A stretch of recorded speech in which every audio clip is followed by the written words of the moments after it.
आज इनको मैं एग खिला रहा हूँ।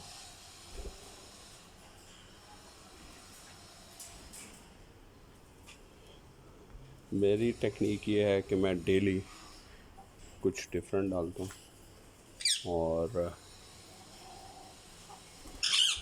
इतना डालता हूँ कि नेक्स्ट डे बिल्कुल ख़त्म हुआ होता है। उसका फ़ायदा ये होता है कि ये जो भी खाते हैं ये बहुत शौक़ से खाते हैं।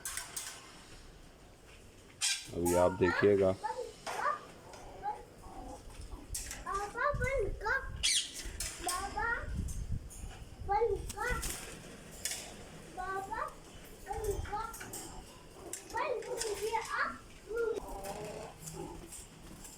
देखें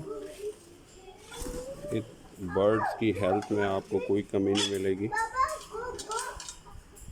और जैसे ही आपने डाला तो ये खाने के लिए आ जाएंगे। इनको भूखा भी बहुत नहीं रखना, मगर आपको पता होना चाहिए आपके बर्ड ने कितना खाया है, क्या है।